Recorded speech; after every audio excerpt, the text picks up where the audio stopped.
Racing on Thursday takes place out at the Vaal, racing on the classic track, and we've got 9 races on the program. Race number 1 gets underway at 12:20.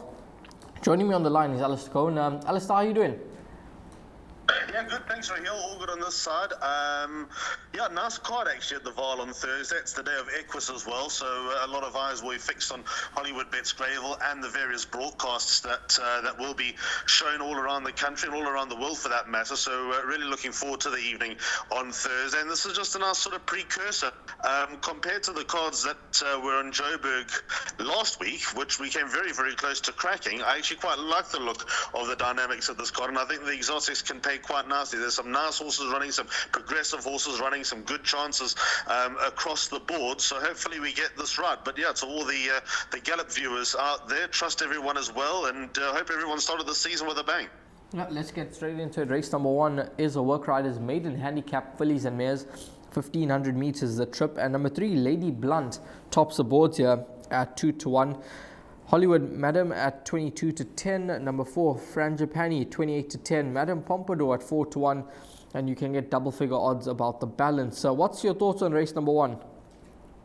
Okay, Rahiel, this is evidently shallow. I'm making a race in 2 between 3 Lady Blunt and 4 Frangipani, with preference for number 4 Frangipani. Philip Malangeni takes her out for Robin Klaassen, carries 56.5 kilograms in comparison to her fellow 3-year-old filly who carries 58 in the form of Lady Blunt. Just be aware this is a maiden handicap, but also Frangipani showed vast improvement. First run for the yard, first run after a break, ran a good second when there was a little bit of support, certainly early support for Frangipani just a week ago.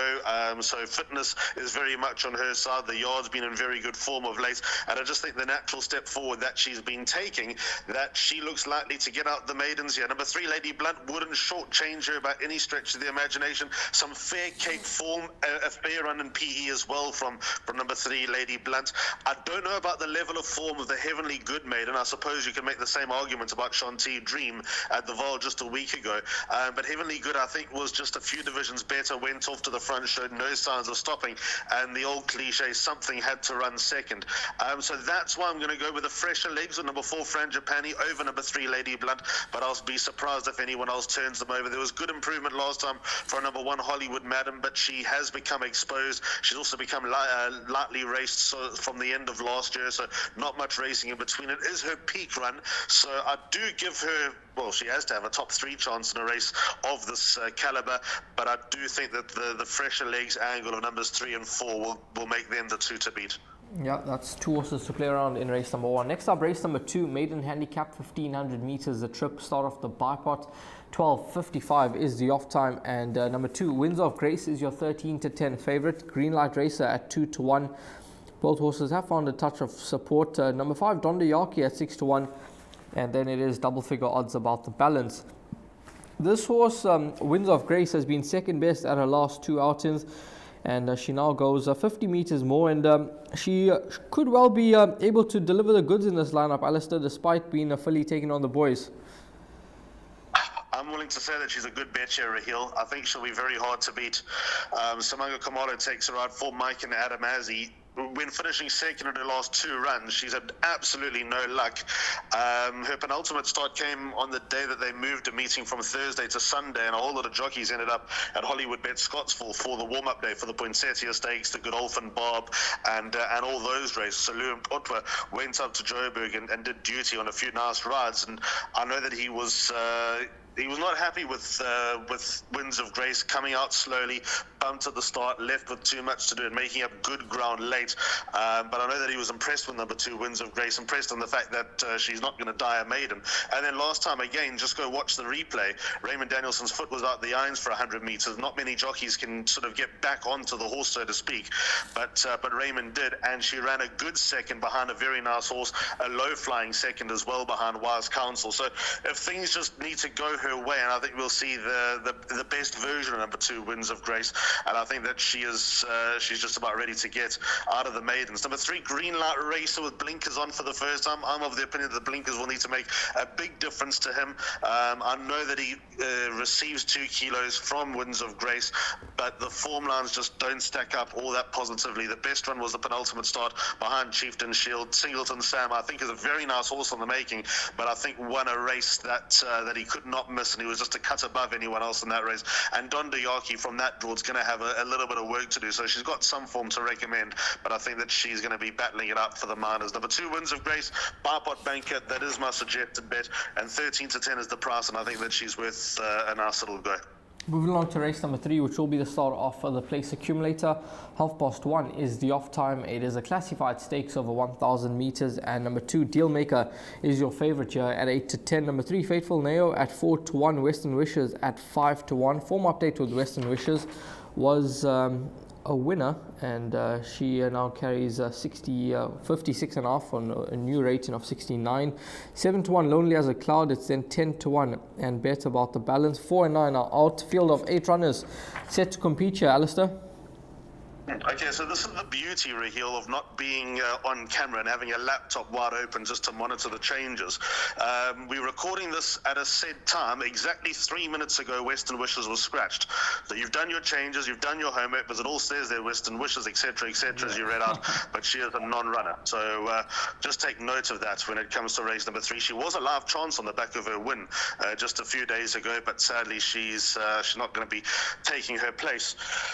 2 horses in the bar pots, no doubt. Number 2, Dealmaker, is the one to beat. If you use the equator as a reference point and as a case study for the horses that have been imported, I'd be willing to say that she needed her first run when 2020 Vision made her look ordinary. Her first run in South Africa, coming back from nearly a year off the track. Expectations were high for this filly trained by Tony Peter, but 2020 Vision, like I said, made her look ordinary, but I'm willing to suggest that she would have needed the run. Last time she was all over a winner going through the final 400, and she was outrun late by a fast finishing Time for Charity. Blinkers go on if she is going to see out 1,000 meters, and I know that sounds a bit crazy. If she is going to go all the way and the blinkers just give her that extra skip, then number 2, Dealmaker, could be a very hard nut to crack. But number 5, Lonely as a Cloud, comes into the picture as well. Be interesting to see how Sereno and Chad work this one out, to be fair, because they both got a lot of pace. Lonely as a Cloud's biggest weapon is a ton of pace that he's got, and he ran them off their feet last time on the inside track. He never looked like losing, despite the fact the pack we're chasing. The Constellation form from his penultimate start is rock solid. He's in good shape, the same shape as he was last time. He's an out-and-out 1,000-meter horse. Not that he's a special 1,000-meter horse, but he's a good, solid handicapper at this level. For me, only 2 horses can win it, 2 and 5. I've gone both of them in the bar pot, trying to be greedy and hoping to double up. But I do think number 2, Dealmaker, is the one that I'll tip on top here. Yeah, could well be ready to win now at 8 to 10. Horse number 2, Dealmaker, but Lonely as a Cloud, the backup at 7 to 1. Race number 4 next up. It's an MR84 handicap over 1,200 meters. 2 is the off time, and number 1, Sylvan Warrior, tops the boards here at 7 to 2. Number 2, Fully Loaded at 9 to 2, along with number 9, Hemisphere. 7 to 1, Red Penny. Falcon Strike 10 to 1 into 7 to 1, and then you can get 10 to 1 and better about the balance. This looks to be quite a trappy contest, Alistair. I'm having a fair bet here, Rahiel. I've got 2 horses in the bar pot. Their numbers 1 and 9, but very strong preference for number 9, Hemisphere. As many viewers of the show know, I do chat to the owner and the trainer quite a lot. I have no insight to what they're expecting from Hemisphere, because I can tell you exactly what I think is going to happen. I think draw 1 is a massive, massive advantage. Samango Kamalo takes her on, the son of Vercingetrix. I've just mentioned the Constellation form.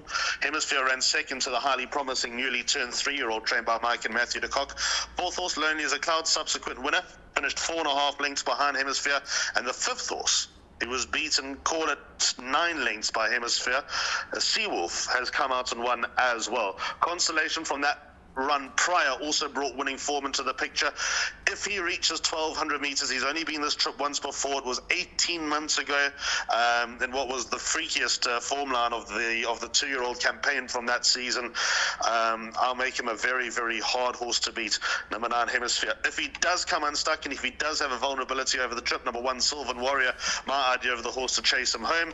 Again, Constellation pops up in the form line. Last run in the Grade 2, Kamazi on Gold Cup Day at Hollywood Hollywoodbets Greyville, full of merit behind Zalatoris. I think second, third, and fourth with the likes of Shadow Fax and Titan of the Turf, all horses that I'm going to follow very closely this season, nearly turned 3-year-olds. If that's going to be my opinion of those horses, the number one, Sylvan Warrior, has got to have something about him. The horse like Bourbon Reserve, although he does make appeal, he's got well documented breathing problems. 1,200 meters could be a little bit of a stretch for him. I'm a sucker for Longsword. I always respect his chances. Biofarmer, like I said last time, on the inside track, I'm waiting for this horse, not so much on the free galloping Vaal Classic track. So those are the reasons why I've sort of sidestepped them. 9 from 1, that's all I want to know about. That's race number 4, start off the pick 6. Next up, race number 5, start off Jackpot 1. It's an MR84 handicap over 1,600 meters. And Open Highway tops the boards here at 2-1. Number 1, Hong Kong, 28-10. 5-1, Guerrilla Warfare. 6-1, King of Numbers. 8-1, and Bet About the Balance. Alistair, this horse came well for you last time out, Open Highway. Beating press on regardless. 3-point penalty. Can he back it up, or there's horses here in this race that will make him think about it? I think there'll be horses here to make him think about it, Rahiel. But Open Highway very much in the play. He did us a favour last time. Thankfully, as you mentioned, he's been on my radar for such a long time, the son of Vaal. He's never had the rub of the green. Hard luck stories are plenty. Again, he's got a bit of a tough draw to overcome, but finally Broncos yards and flying form at the start of the season, so there's no reason to doubt this horse's credentials. Samanga Kamala has also ridden him 3 times and gets a good tune out of him. Added to that, the elephant in the room, the horse that he beat last time, Press On Regardless, made no mistakes over the weekend. So that all stacks up well for a big run for number 3, Open Highway. I would prefer it over 1,400 meters, but there's no doubt that he can reach a mile, certainly on what we saw at Hollywoodbets Scottsville. But a little bit uneasy about the race there. A few too many horses here that make appeal. Number 1, Hong Kong, got to be bang in the race as well. Chad Little takes her out for Tony Peter. Penultimate start, it's her way. Got to put her in the picture. I thought last time out, a little bit unlucky. Had valid excuses. She was brushed at the start. She pulled and she also returned blowing. I think there'll be some wins to come from this daughter of Ideal World. If she doesn't win, she'll go close. To Salute the Flag, did not stay last time.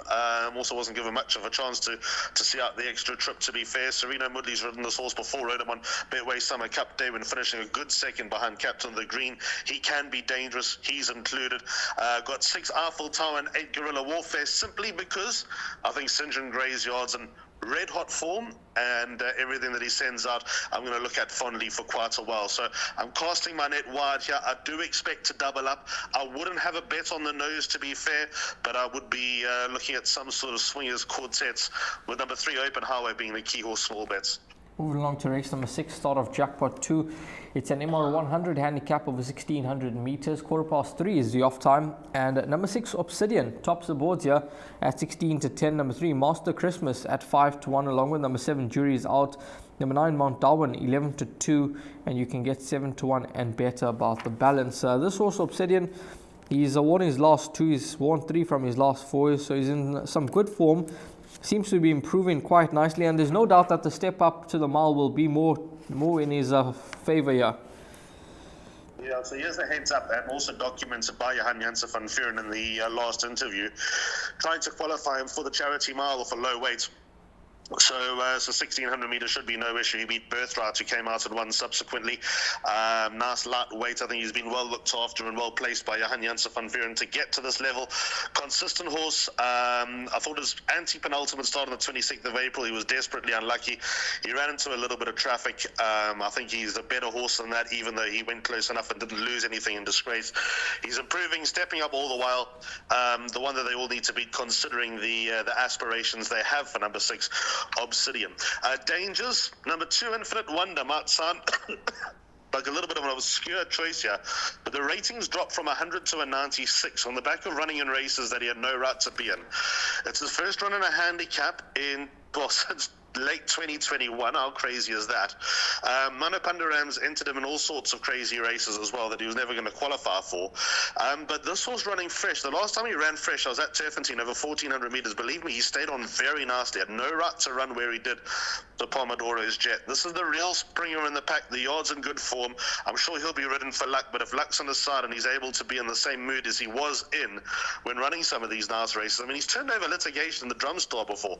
Those are the capabilities of number 2, and Infinite Wonder. I'm not taking him lightly. Funny enough, he's a half brother to Without Question, and he's a year older than Without Question. That's sort of, you wouldn't be able to add that up, considering Without Question has sort of been around the block and been sort of through the mill for such a long time, and Infinite Wonder's almost at the back of one's mind. And then number 7, Jury's Out, can't put anyone off.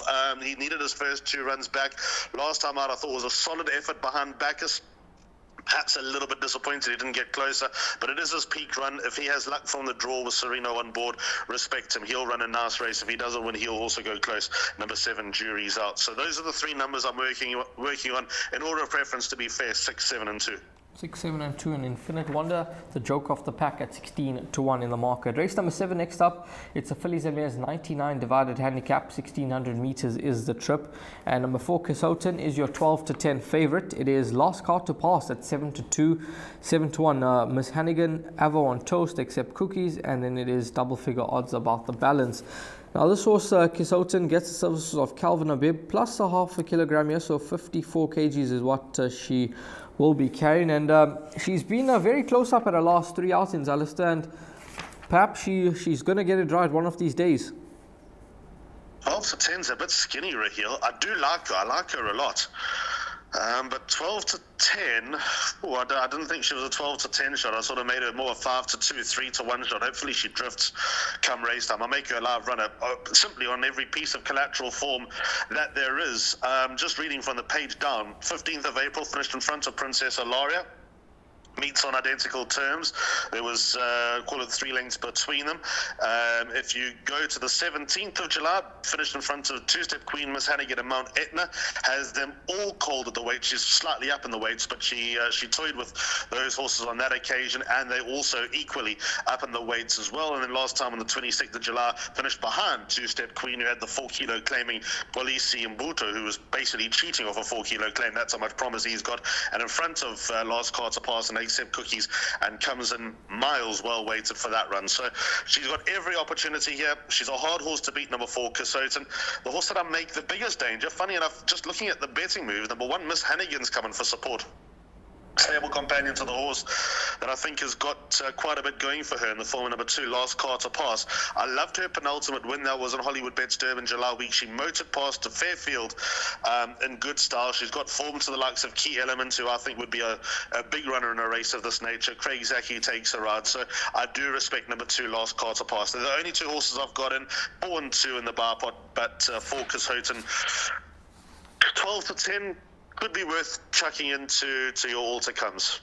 2 horses there in race number 7. Race number 8, penultimate race on the card. Fillies and mares 81, divided handicap 1600 meters a trip. Kissing Machine is your favorite here, along with Future Date, who's actually coming for support. 3-1 into 22-10.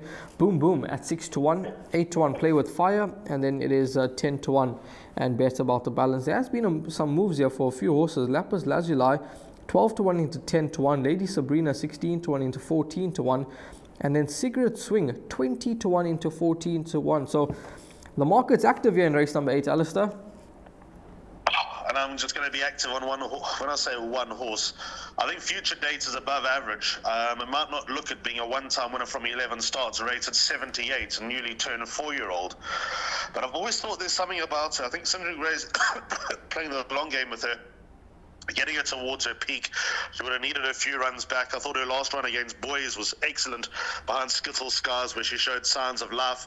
I think dropping in class is also a big angle to like her. This is an average rating of 77, which is the lowest company that she's run in for quite a while, sort of since the end of last year. Her ratings come down ever so slightly. She's got a nice draw. I think that the 1600 meter trip is right up her alley. Excuse the pun, obviously using all the Dance Alley family that Future Date and St. John Grey's all related to. I think she's going to take all the beating here. I do like the last run of Kissing Machine. She's got to go onto the radar. She flashed up late, but it was her first good run in quite a while. She's also been sparingly raced, so I don't think she's the easiest to trust, but she's not one that I'd write out. But number 6, Future Date, definitely the top of my list and the one that they all need to beat her. I really like her chances here. Race number 9 next up. This is an MR 66, 1450 meters a trip. Off time 5:05. Favorite Can't Catch Me 7-2. It is 4-1 Sail the Sky, 5-1 Zoom Bomber, Lebetio at 5-1 along with Sheets and Goggles. It's in 8-1 and better about the balance. This was Sunshine Day. Never did I believe, or at least think, that she'd be running in an average rating of 60, an E-class event. I know she's got 61.5 on the back, but surely she's better than this lot. I'll make this a trappy race, Rahiel, and she's actually the horse close to the top of my list. The top of my list is actually number 5, Sheets and Goggles, going back a more reliable trip. I think 1,200 metres just caught her out last time. Get Sereno on board from an informed yard. So I'll lean towards her from an each way perspective. I know she's 5-1. There's not much value about her, but I don't think the race allows itself for having too much value. But you're absolutely right with number 1, Sunshine Day. On the back of a rating drop, Sounds of Life last time. For me, she made some good late progress last time out as well, behind Saigon Susie, who was receiving weight from the whole field. The second horse I know is held in high regard. That's Alec Laird's Too Late My Mate, who was a beaten favourite. But excuse me. When you put Too Late My Mate in a race like this, I think should be a massive chance. So simply on that basis, number 1, Sunshine Day does represent the value in the finale at the Vaal, and she's likely to be the one that you'd work around when it comes to certainly exactas and trifectas, not necessarily quartets. I think we'll lose a little bit of value with her as a top 4 chance. Lebetio in the play, Sail the Sky in the play with Samanga on board, but the 2 key horses here for me are numbers 1 and 5. I might even take a little swinger between the 2 horses, and if something finishes in front of them and they manage to get on, and they manage to run second and third, I'll be more than happy. Yep, that is race number 9, 1 and 5 to play around. And there could be a nice exacta as well here, Sheets and Goggles and the Sunshine Day. Moving along to the suggested bet now. Alistair will take us through his suggested bet for racing on Thursday out at the Vaal, the bipod, which begins with a running of race number 2, and that will be at 12:55. Alistair, take it away. Yep, so that's the play. The first race at 12:20, as you say, the bar put the suggested play. Bank it 2 in the first leg, Winds of Grace, a hard horse to beat. By 2 and 5, Dealmaker and Lonely as a Cloud. By 1 and 9, Silvered Warrior and Hemisphere, but I really like Hemisphere there.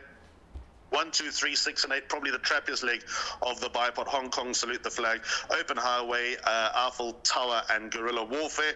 By 2, 6 and 7, Infinite Wonder, the absolute springer on the card, along with Obsidian and Jury's Out. And then 2 and 4, Last Card to Pass and Casalt. And that's how I see things at the Vaal on Thursday. Yep, nice bipod to get involved in. Begins with a banker of race in race number 2, Winds of Grace, and Alistair quite confident with the fillies' chances, taking on the boys at 13-10. Alistair, thanks very much for your time. All the best, and have a wonderful week ahead. Absolutely, Rahiel. Well, we'll see you at Equus on the back of this race meeting. Looking forward to it all, and keep up the great work. And to all the guys out there, hope you have a wonderful day. All the best with racing on Thursday out at the Vaal.